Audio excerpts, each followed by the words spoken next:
Estamos hablando de una carta interesante, una epístola muy práctica, que es la epístola de Santiago. La semana pasada estuvimos hablando acerca de quién podría ser este Santiago que la escribió, y la conclusión, por todas las evidencias que hay, es que fue Santiago, el hermano o medio hermano, si queréis, del Señor Jesús, Jacobo, también llamado así Santiago. A pesar de todas estas evidencias, pues algunos han puesto, como siempre, objeciones. Siempre hay críticos para todo. Y aunque no voy a detenerme en ello, pero algunos objetan por la cronología, porque presuponen que Santiago está contestando a Pablo sobre el tema que hablamos el otro día de la fe y las obras. Pero es mera presuposición, y los argumentos pues no tienen ningún peso. El otro es por la filología, es decir, por el lenguaje. La verdad es que sí que Santiago es una carta con un griego culto que sorprende un poco en un judío palestino. Pero frente a eso también se puede decir que se conocen otros judíos con una cultura bilingüe, que manejaban perfectamente el griego, y además Galilea, que es de donde sería el origen de Santiago, de este Santiago, estaba próxima a Decápolis. Decápolis eran 10 ciudades griegas, con lo cual pues habría contacto e influencia. También se sabe que los judíos usaban la Septuaginta, es decir, la versión de los 70, la versión griega del Antiguo Testamento, con lo cual leían, manejaban griego. Y también otro argumento más podría ser que, aunque si no fue directamente la letra, la escritura de Santiago, pudo contar con un amanuense, que era una práctica también habitual, y él podría pues ayudar en la corrección de la redacción. Otra pega que le ponen algunos es la teología, porque hay falta de enseñanza acerca de la muerte y la resurrección de Jesús, pero de nuevo a eso respondemos que el tema de esta carta no es doctrinal, es una carta eminentemente práctica. Es como la segunda parte de las cartas de Pablo. Sabéis que Pablo, casi todas sus cartas, hay una primera parte doctrinal y luego la aplicación práctica. Y Santiago es como si cogiéramos solo la segunda parte de las cartas de Pablo. Y pues los que proponen también que sea otro Santiago el autor, que dicen, bueno, como no dice que Santiago es, pues pudo ser cualquier otro. Sin embargo, el argumento es al revés. El hecho de que no diga que Santiago es nos lleva a pensar que tiene que ser el Santiago más famoso, más importante, más conocido, más reconocido de la Iglesia, que sin duda, como lo vimos la semana pasada, era el hermano de Jesús. Y bueno, pues hay algunos otros argumentos que usan, pero ninguna objeción es de peso para dudar de que todo indica que el autor el escritor fue Jacobo, uno de los hermanos de Jesús, el mayor de los hermanos, los que siguen a Jesús. Por la manera de hablar de este autor, nos da otro detalle más. Como es una carta, una epístola muy impersonal, pues parece dar a entender que no se conoce. Santiago no conoce directamente a sus destinatarios, o bien, tal vez más bien, sea una carta circular, amplia, una carta no dirigida a un grupo en particular, en un lugar concreto. Bueno, una vez que hemos hablado del autor, hablamos algo de los destinatarios. Llama la atención el primer versículo. El primer versículo dice que la epístola está dirigida a las 12 tribus que están en la dispersión, y eso nos lleva a preguntarnos, ¿será que se refiere solo a judíos? 12 tribus en la dispersión.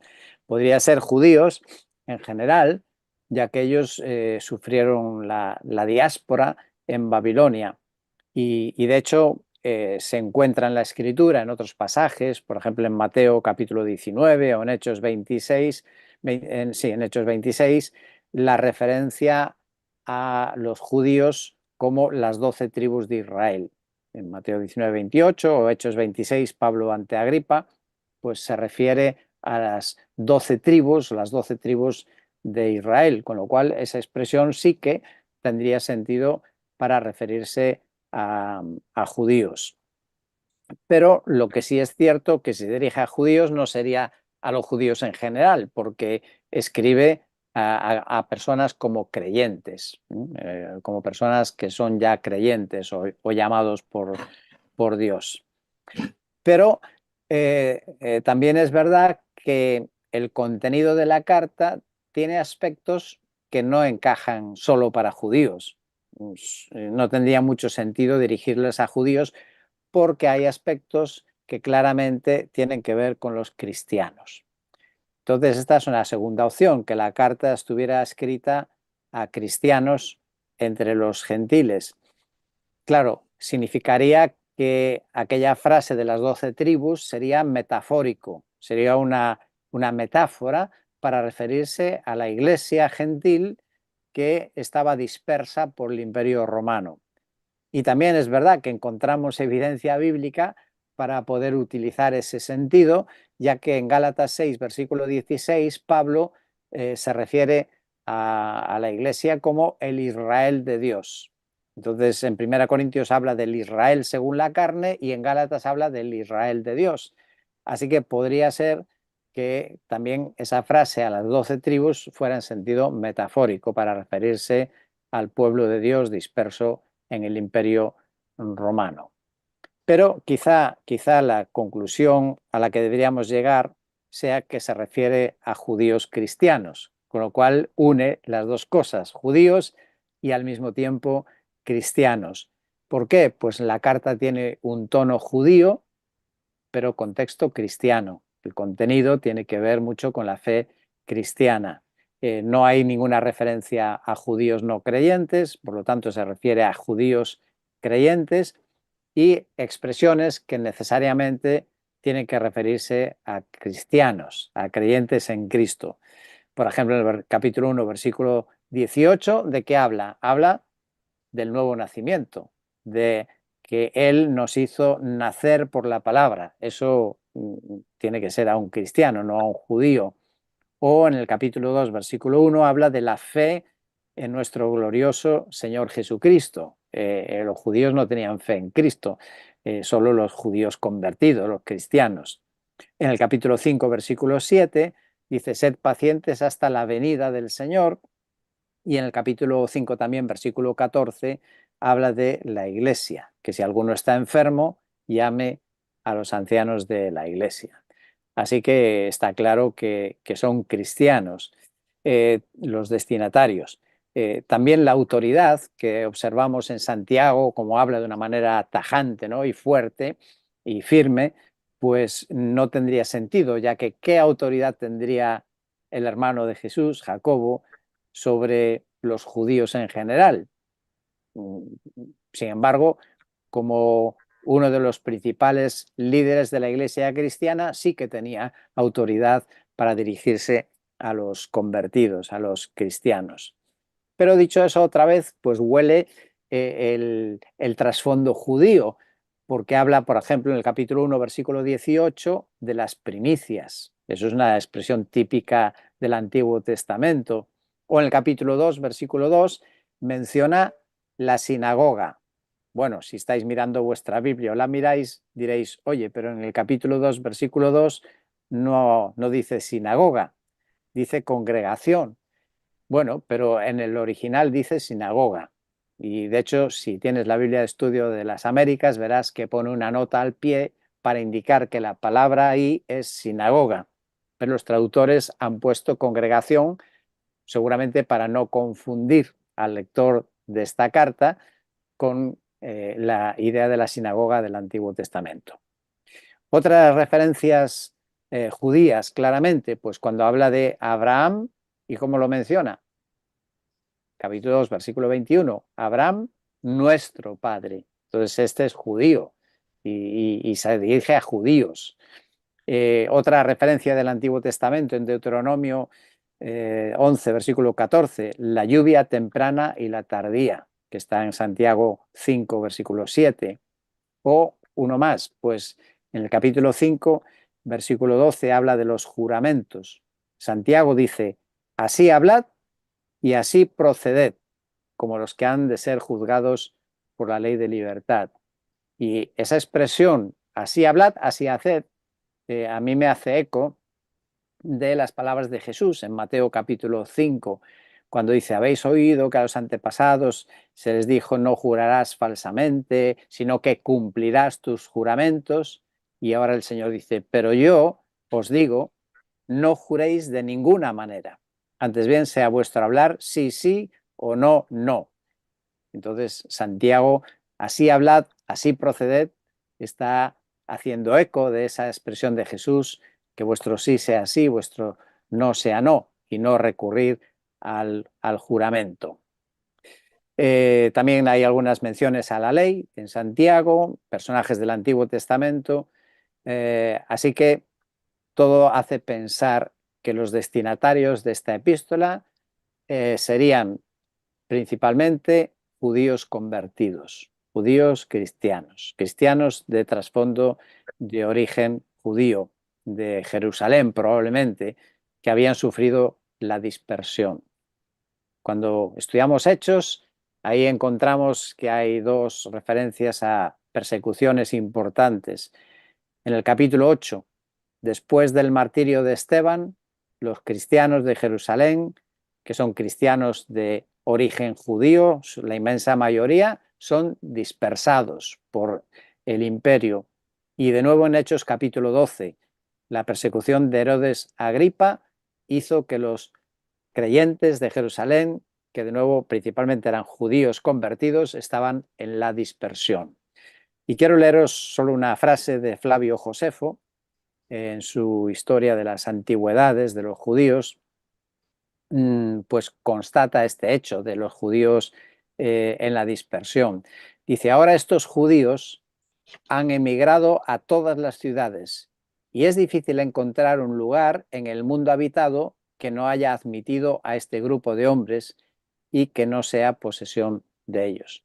Es decir, que los judíos fueron dispersados, judíos convertidos en este caso. ¿Qué decimos de la fecha y el lugar de esta carta?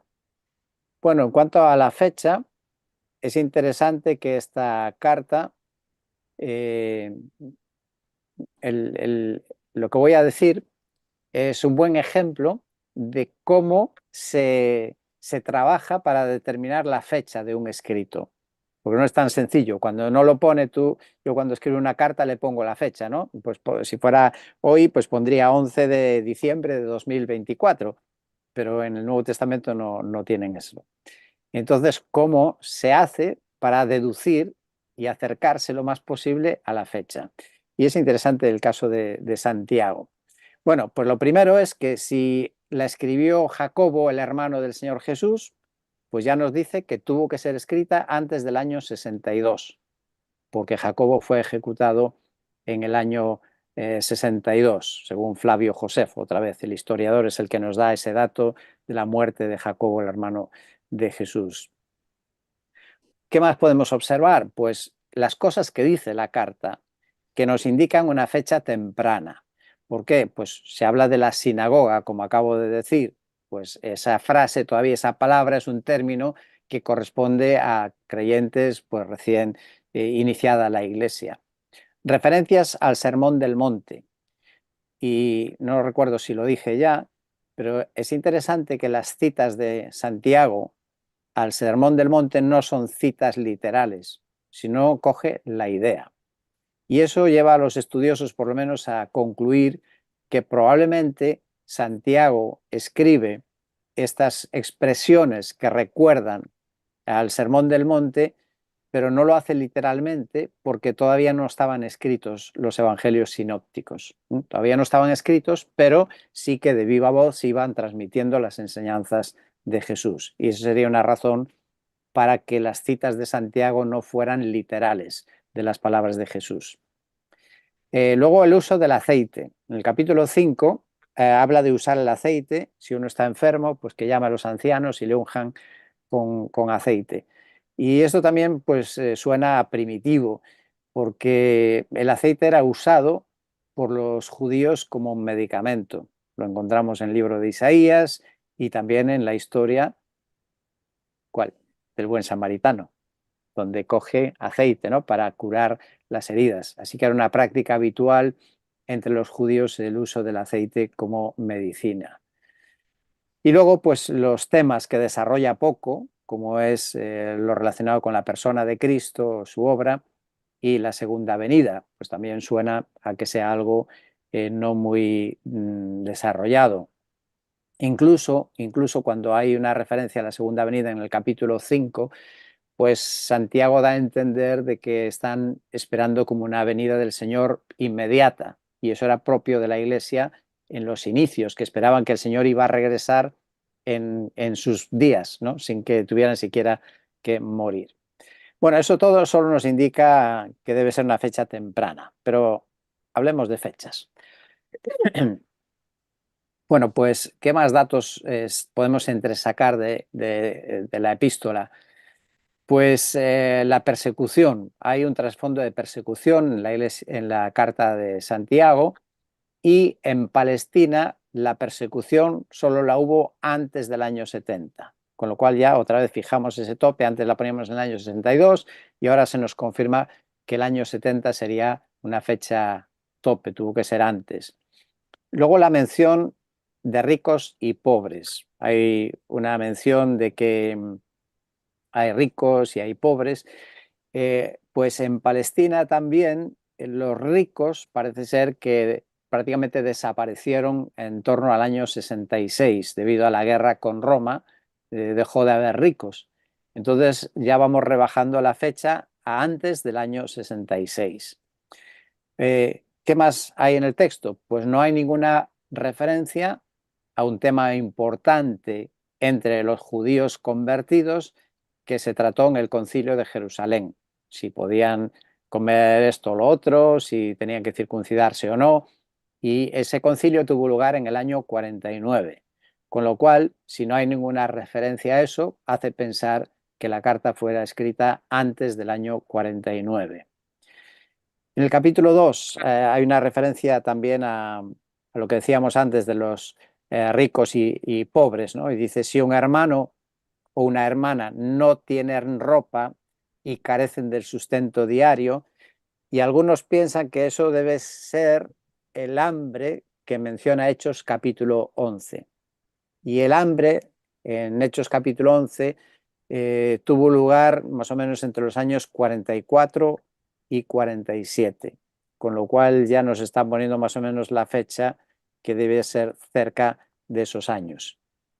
Uno de los autores que estudió este tema más a fondo, pues propone que la carta debió de ser escrita en el año 48 o 49, es lo que se estima.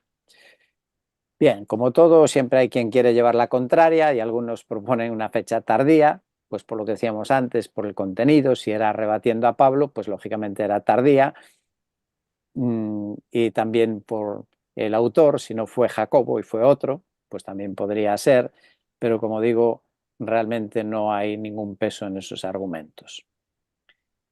El lugar donde se escribió tampoco lo sabemos, pero si fue Jacobo, lo más probable sería Jerusalén, ya que él estaba en Jerusalén, en la iglesia en Jerusalén.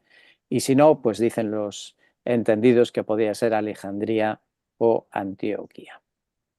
Bueno, dejamos a un lado todos estos temas que son más quizá curiosidades que otra cosa, y vamos a entrar un poco más en profundidad en la carta. ¿Por qué escribiría Santiago esta epístola? ¿Qué es lo que está ocurriendo? Bueno, el primer propósito que podemos ver es que quiere consolar, quiere confortar a hermanos que están pasando por dificultades. Así que si un hermano está afligido, está pasando por dificultades, esto es una buena carta para leer, la carta de Santiago. Aunque también nos dice cosas chocantes, ¿no? ¿Qué dice el capítulo 1, versículo 2? Tened por sumo gozo, hermanos míos, el que os halléis en diversas pruebas. Y vemos que las pruebas son diversas, pero ¿cómo podemos tener gozo en medio de las pruebas? Bueno, no lo vamos a estudiar ahora, pero solo decir dos cosas que dice a continuación. La primera dice Santiago, sabiendo, versículo 3, que la prueba de vuestra fe tiene efectos positivos. Así que las pruebas son desagradables, pero si el Señor las permite, tienen efectos positivos. Si los vemos bien y si no los vemos en fe, hemos de asumir y aceptar las adversidades. Y también Santiago propone algo más, un verso muy conocido de Santiago, capítulo 1, versículo 5, que es pedir, pedir sabiduría. Pues podemos pedirle sabiduría al Señor para que nos ayude a entender o a asumir las circunstancias que nos puedan ocurrir.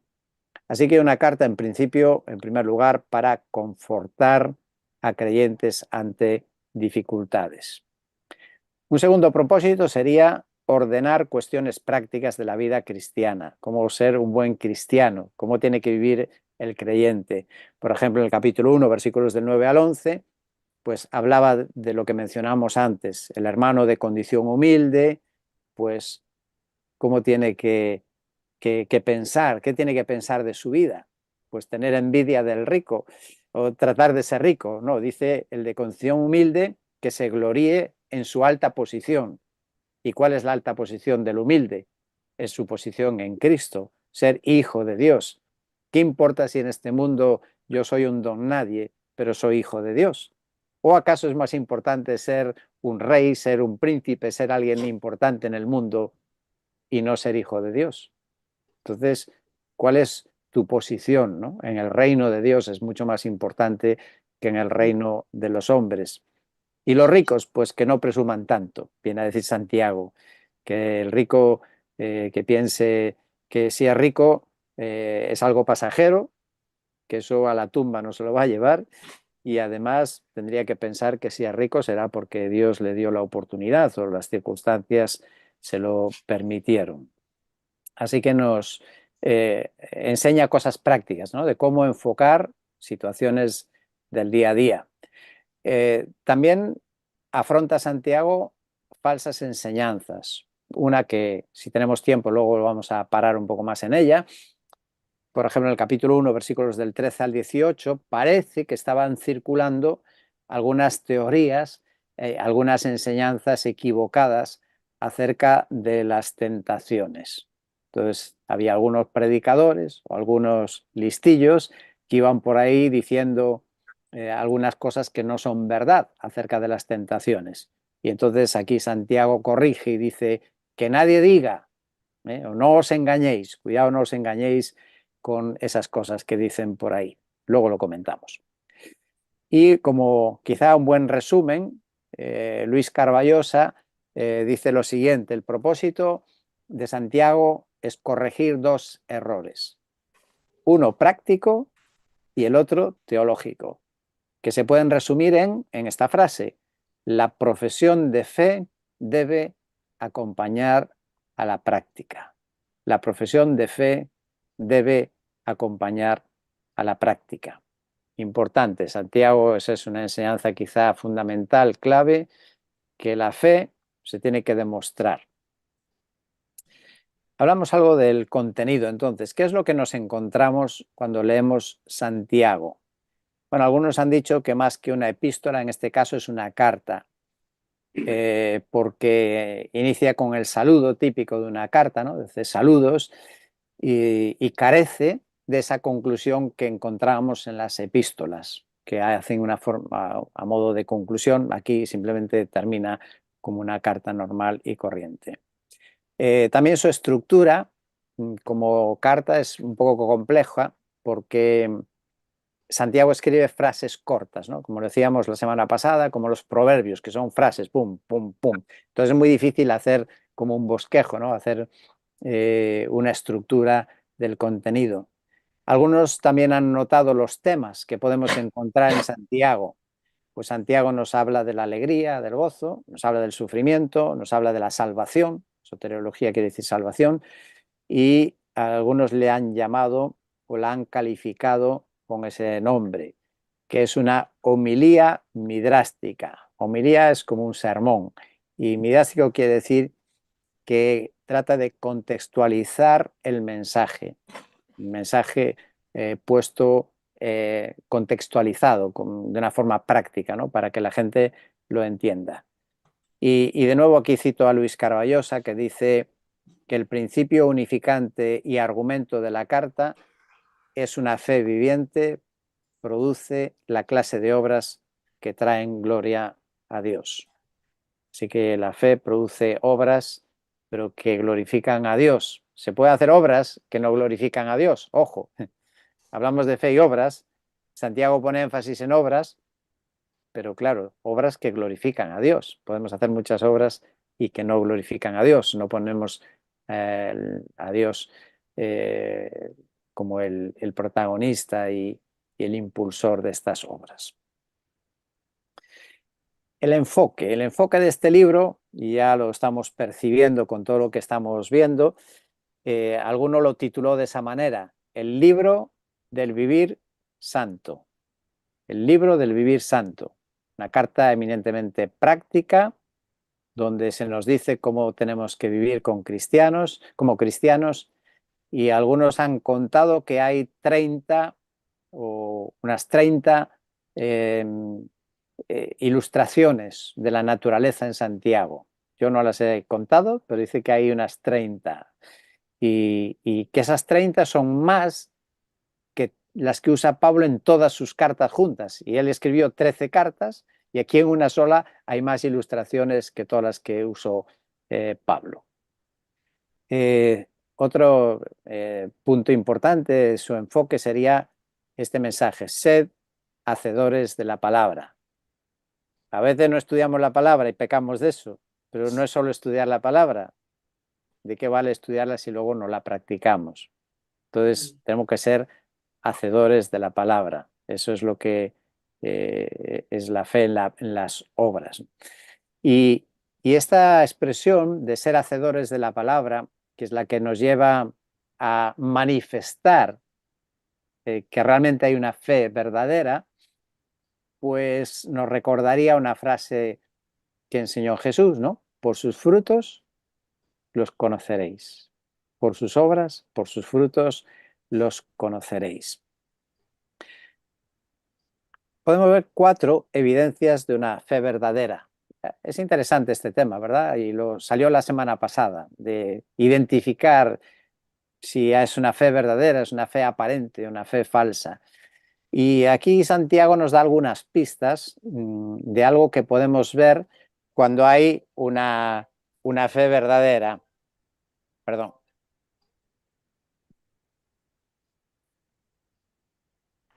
Cuando hay una fe verdadera, podemos observar, según Santiago, algunas cosas. Una de ellas, la perseverancia en medio del sufrimiento y además con gozo.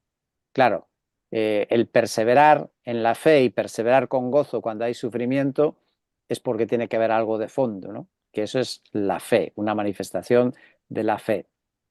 Otra característica de una fe verdadera, el servicio espontáneo, el que uno espontáneamente sirve y lleva una vida de servicio.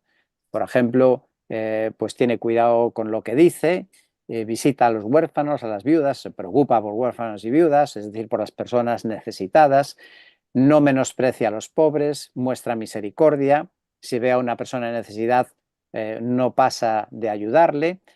Así que eso serían algunas evidencias, ¿no?, de una fe también en el servicio. Otro capítulo de Santiago tiene que ver con el hablar, que también la fe se manifiesta en cómo hablamos. Sí, como alguien dice, el pez muere por la boca, ¿no? Pues sí, como hablamos y lo que hablamos dice mucho de lo que hay en nosotros. Ya lo decía Jesús también, ¿no? Que el corazón, de la abundancia del corazón, habla la boca. Y qué importante es nuestro hablar, ¿no? Tiene tremendas consecuencias. Santiago dice algo así, ¿no? Que fíjate, una cerilla puede hacer un incendio en un monte, un bosque, pues las palabras que nosotros decimos también pueden tener tremendas consecuencias. Nuestras palabras son el reflejo de nuestro corazón.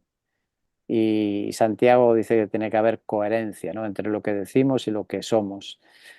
También Santiago, hablando de nuestras palabras, las de un verdadero creyente, son palabras que siembran paz, no están buscando la guerra, sino que son pacificadores. Un verdadero creyente debe ser un pacificador. Usa las palabras para pedirle a Dios cuando tiene una necesidad, le pide a Dios. Es una persona que ora y no habla mal de otras personas. Así que cuando veas a alguien hablando mal de otros, pues habla muy mal de su vida cristiana. Vamos a dejarlo ahí, ¿no? No vamos a decir que no sea creyente, pero desde luego no es una manifestación de un buen creyente. Y luego el otro capítulo, el cuarto, que evidencia nuestra fe, pues sería cómo nos relacionamos con los demás. Como creyente, cómo te relacionas con los demás. Si eres un jefe, si eres un empleado, si tienes paciencia. A veces hay gente que pone a prueba nuestra paciencia, ¿no? Pues si hay fe debe haber paciencia.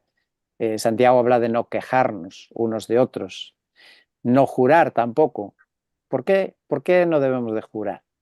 ¿Por qué el Señor está en contra de jurar? ¿Qué tiene de malo jurar? Es muy común, ¿no? La gente, te lo juro. ¿Por qué Dios no quiere que juremos? Bueno, porque si tú para afirmar algo unas veces dices sí o no, pero a las otras tienes que añadir un juramento, quiere decir que entonces cuando dices sí o no hay que desconfiar que a lo mejor no es de verdad. Si solo es de verdad cuando lo juras, no. El creyente cuando dice sí o no tiene que ser la máxima categoría, ¿no? Como si dijera lo juro, como usa la gente. Por eso en el creyente no caben dos categorías. Bueno, digo sí, pero luego no es sí, y si lo juro, entonces sí que es sí de verdad. No, no. Siempre tenemos que ser nuestro sí, sí, nuestro no, no. ¿Qué más? En las relaciones con otros, pues la fe se evidencia también en la capacidad de confesar mutuamente cuando ofendemos a otro. La oración, el preocuparnos orando los unos por nosotros, dice Santiago, y también el regreso de los extraviados.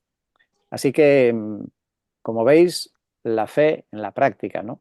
Y ahí son las evidencias de la fe.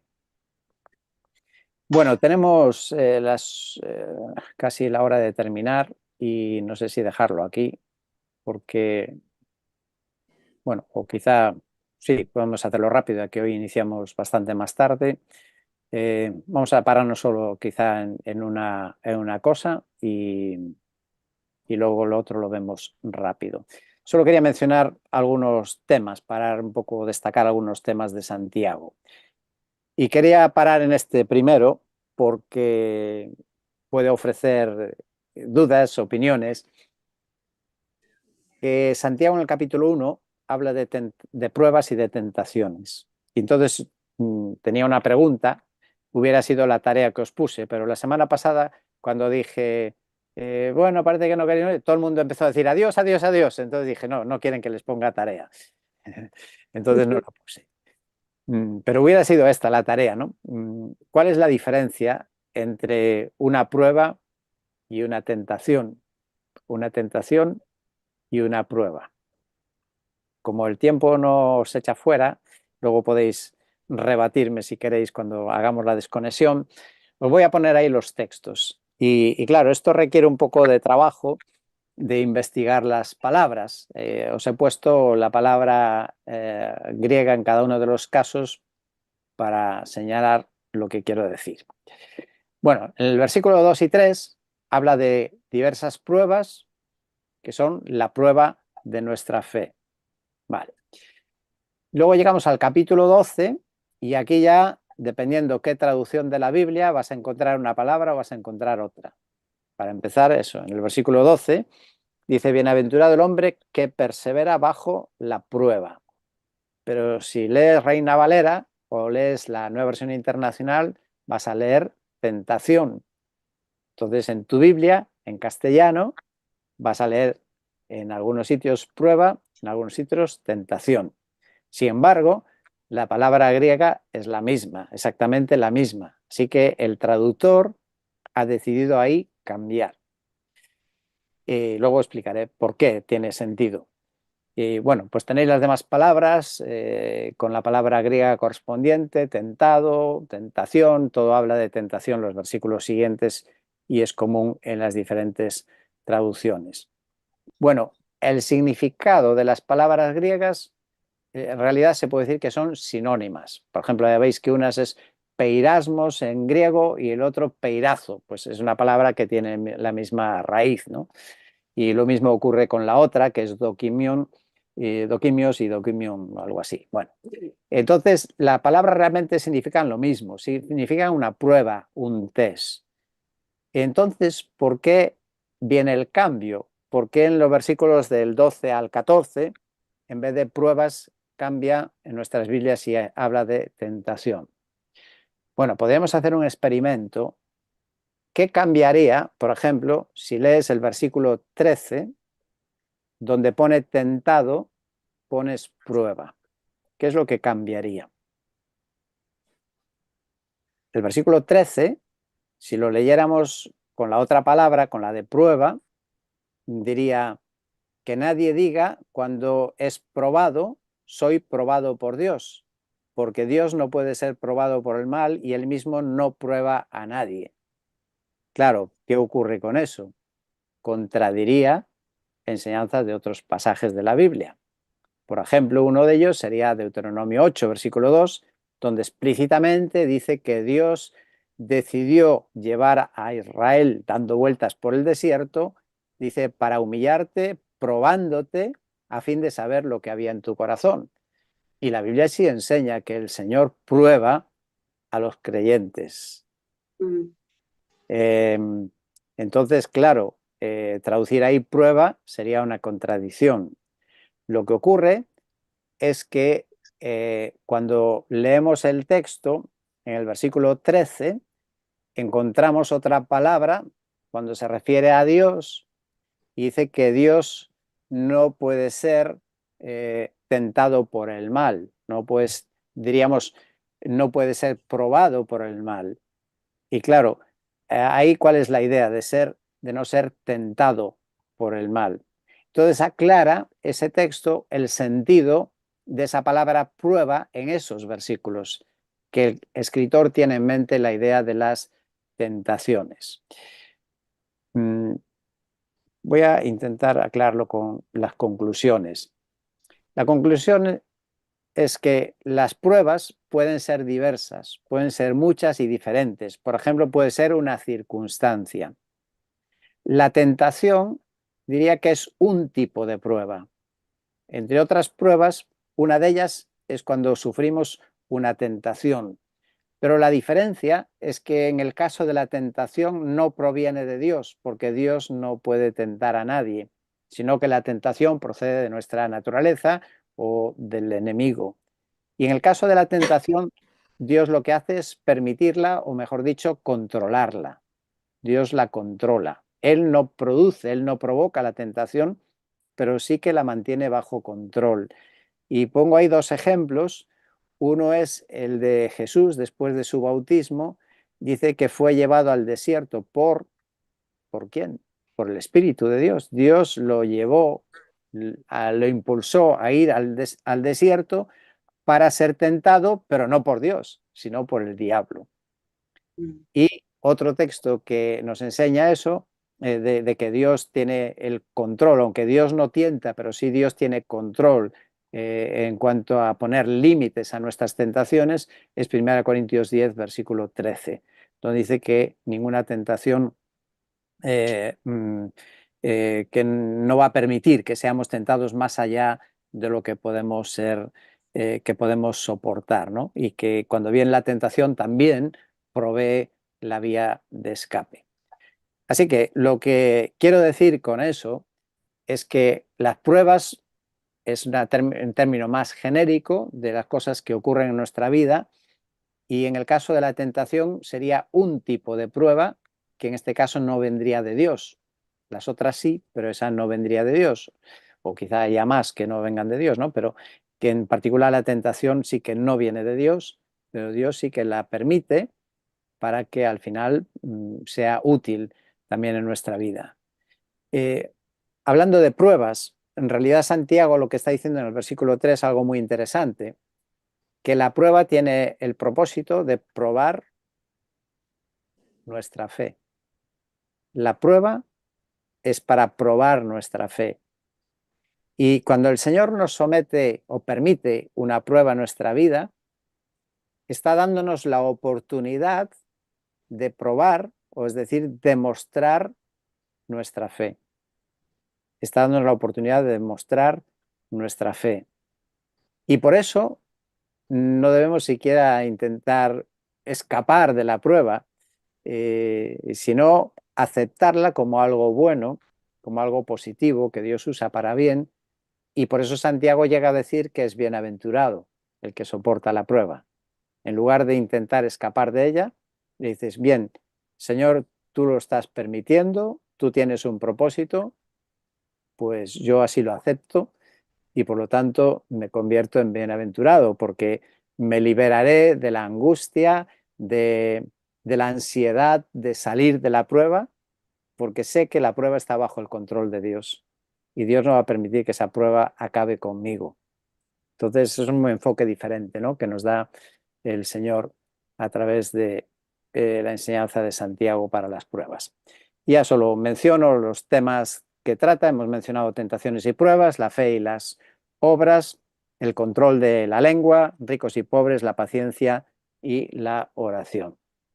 Y ya como siempre los bosquejos, este es uno de ellos, que habla de una fe viviente, qué es lo que hace una fe viviente, no voy a parar en ella.